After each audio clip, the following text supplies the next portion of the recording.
హోలీ పండుగ ఎందుకు జరుపుకుంటున్నాం? ప్రహ్లాదుడు ఎవరు? విష్ణువు నరసింహస్వామిలాగా అవతారం ఎందుకు ఎత్తాడో మీకు తెలుసా? విష్ణువు తన భక్తులని ప్రేమిస్తే వాళ్ళ కోసం ఏమైనా చేస్తాడు అనే దానికి ఈ ఒక్క వీడియో చూస్తే చాలు. ప్రతి ఒక్క విష్ణువు భక్తుడు చూడవలసిన వీడియో ఇది. అలాగే వీడియో చివరిలో విష్ణువు అనుగ్రహాన్ని పొందడానికి ఒక మంత్రం కూడా చెబుతాం. దేవ మహర్షి కశ్యపుడికి 13 మంది భార్యలు ఉండేవాళ్ళు. ప్రతి ఒక్క భార్య నుండి దేవతలు, రాక్షసులు, పాములు, అలాగే ఈ ప్రపంచంలో ఉండే ఎన్నో జీవులు జన్మిస్తారు. వాళ్ళలో ఒకరైన దక్షపుత్రికి 2 పిల్లలు జన్మిస్తారు. వాళ్ళలో పెద్దవాడి పేరు హిరణ్యకశిపుడు, చిన్నవాడి పేరు హిరణ్యాక్షుడు. ఈ ఇద్దరు చాలా శక్తివంతులు మరియు బలవంతులు కూడా. అలాగే ఈ ఇద్దరికి దేవుళ్ళు అంటే అస్సలు ఇష్టం ఉండదు. ఈ ఇద్దరు దేవలోకం మీద యుద్ధం చేసి దేవలోకాన్ని సొంతం చేసుకుంటారు. హిరణ్యాక్షుడు గర్వం పెరిగిపోయి ఏకంగా భూమిని అలాగే భూదేవిని బంధిస్తాడు. అప్పుడు విష్ణువు వరాహ స్వామి లాగా అవతారం ఎత్తి హిరణ్యాక్షుడిని హతమార్చి భూమిని భూదేవిని కాపాడతాడు. తన ప్రియమైన తమ్ముడు హిరణ్యాక్షుడు చనిపోయాడు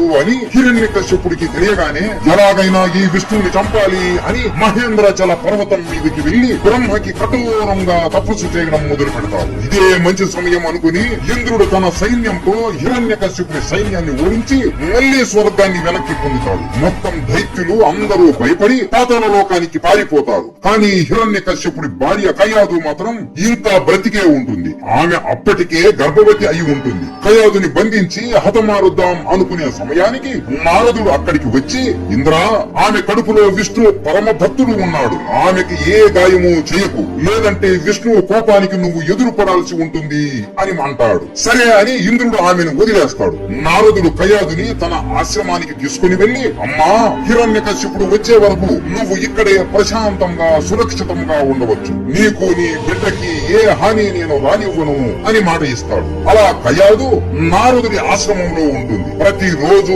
నారదుడు విష్ణువు మంత్రాన్ని చెప్పిస్తూ ఉంటాడు. ఆ మంత్రాలు అన్ని కయాదు కడుపులో ఉన్న ప్రహ్లాదుడు ప్రతిరోజు వింటూ ఉంటాడు. కడుపులో ఉన్నప్పుడే ప్రహ్లాదుడు విష్ణువుకు పరమ భక్తుడు అయిపోతాడు. అలా కొన్ని నెలల తర్వాత కయాదు ఒక పుత్రుడికి జన్మనిస్తుంది. అతనికి ప్రహ్లాద అని నామకరణం చేస్తారు. ఇదే సమయంలో హిరణ్యకశ్యపుడి తపస్సుకు మెచ్చి బ్రహ్మ వచ్చి ఏం వరం కావాలో కోరుకో అని అనగా అతను అడిగిన వరానికి ముల్లోకాలు దద్దరిల్లిపోతాయి. నన్ను ఇంటి లోపల కాని బయట కాని చంపకూడదు, నన్ను ఏ అస్త్రముతోనైనా ఏ శస్త్రముతోనైనా చంపకూడదు, నన్ను రాత్రి లేదా పగలు చంపకూడదు, నన్ను ఏ మనిషి అయినా ఏ రాక్షసుడైనా ఏ దేవుడు అయినా చంపకూడదు, నన్ను ఆకాశంలోనైనా లేదా భూమి మీదనైనా చంపకూడదు అనే వరం అడుగుతాడు. ఇది విని బ్రహ్మదేవుడు కూడా కజగజ వణికిపోతాడు. కానీ మాట ఇచ్చాడు కాబట్టి తదాస్తు అని వరం ఇస్తాడు. ఈ వరం పొందగానే ఇక నాకు తిరుగులేదు అని హిరణ్యకశ్యపుడు 3 లోకాలని ధ్వంసం చేసి తన వశం చేసుకుంటాడు. ఈ విషయం తెలుసుకుని కయాదు హిరణ్యకశ్యపుడి దగ్గరికి ప్రహ్లాదుని తీసుకుని వెళుతుంది. ప్రహ్లాదుని చూడగానే హిరణ్యకశ్యపుడు ఎంతో సంతోషించి బతుకుంటాడు. నా కొడుకుకి అన్ని విద్యలు నేర్పించమని గురువులకు ఆజ్ఞాపిస్తాడు. కానీ ప్రహ్లాదుడు ఎల్లప్పుడూ విష్ణువు నామాన్ని జపిస్తూ ఉంటాడు. ఇది తెలుసుకుని, ఇలా మన శత్రువుని మనం పూజించకూడదు నాయనా, నేనే అందరికీ దేవుడిని, నన్ను పూజించాలి అని ఎంత చెప్పినా కూడా ప్రహ్లాదుడు విష్ణువు నామాన్ని జపించడం మానలేదు. ఇక హిరణ్యకశిపుడు చేసేదేమీ లేక కోపంతో ఈ బాలుడు బ్రతికి ఉండడం వలన లాభం ఏమీ లేదు, నేను ఇంకో కొడుకుని కని నా బుద్ధులతో పెంచుకుంటాను, ఈ ప్రహ్లాదుని చంపేయండి అని ఆజ్ఞాపిస్తాడు. కయాదు ఎంత ప్రాధేయపడుతున్నా హిరణ్యకశిపుడు వినకుండా, వీడు మన కులాన్ని నాశనము చేయడానికే పుట్టాడు అని తన సైన్యానికి వీడిని వెంటనే చంపేయండి అని ఆజ్ఞాపిస్తాడు. సైనికులకు ఇష్టం లేకున్నా కూడా రాజు ఆజ్ఞా ప్రకారం ప్రహ్లాదుని చంపడానికి ఎన్నో ప్రయత్నాలు చేస్తారు. అతని కాళ్ళు చేతులు కట్టేసి సముద్రంలో పడవేస్తారు. కానీ తప్పించుకుని బయటికి వచ్చేస్తాడు. విష సర్పాలతో కనిపిస్తారు. కానీ బ్రతికి వచ్చేస్తాడు. ఎత్తుగా ఉన్న కొండల పైన నుండి పడవేస్తారు. కానీ బ్రతికి వస్తాడు.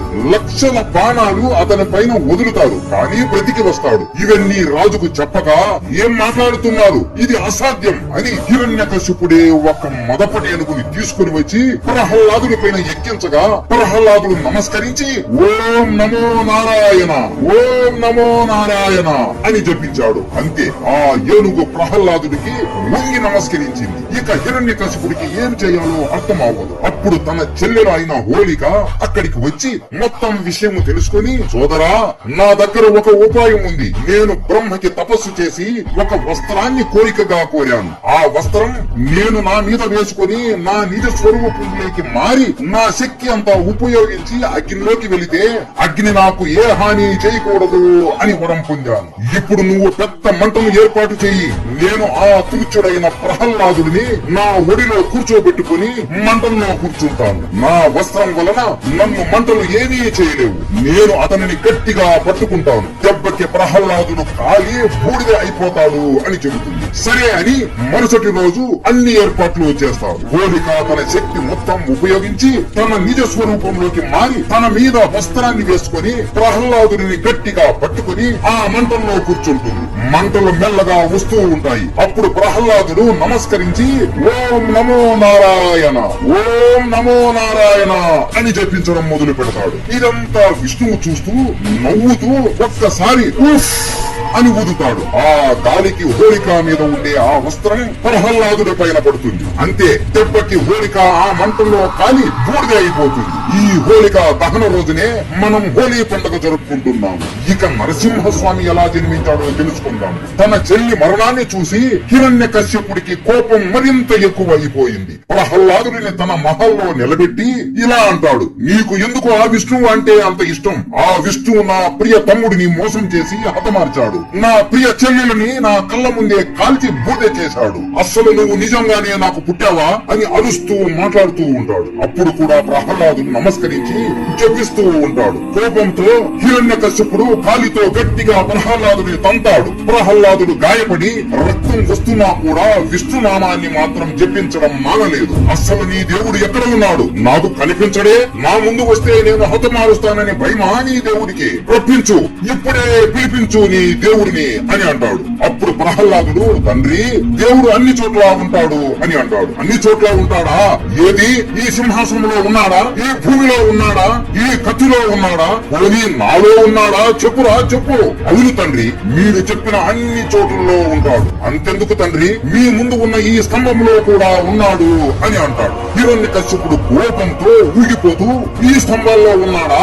ఈ స్తంభంలో అని తన గదని తీసుకుని వెళ్లి ఆ స్తంభాన్ని గట్టిగా పగలగొడతాడు. ఆ స్తంభం కూలిపోకుండా అలాగే నిలబడుకుని ఉంటుంది. అప్పుడు హిరణ్యకశిపుడు నవ్వుతూ, ఎక్కడున్నా నీ దేవుడు, ఎక్కడ అని హేళన చేస్తాడు. అప్పుడు ఆ స్తంభం నుండి ఒక దివ్యమైన వెలుగు వచ్చి ఆ స్తంభం కూలిపోతుంది. ఆ వెలుగులో నుండి ఒక ఉగ్ర రూపం బయటికి వస్తుంది. సగం శరీరం మనిషి రూపంలో, మరో సగం శరీరం సింహం రూపంలో ఉంటుంది. ఆయనే నరసింహస్వామి. ఆయన గట్టిగా కోపంతో అరుస్తూ ఉంటాడు. ఆ అరుపులకి 3 లోకాలు తతరిల్లిపోతూ ఉంటాయి. ప్రహ్లాదుడు విష్ణు రూపాన్ని చూసి గట్టిగా నమో నారాయణ అంటూ ఉంటాడు.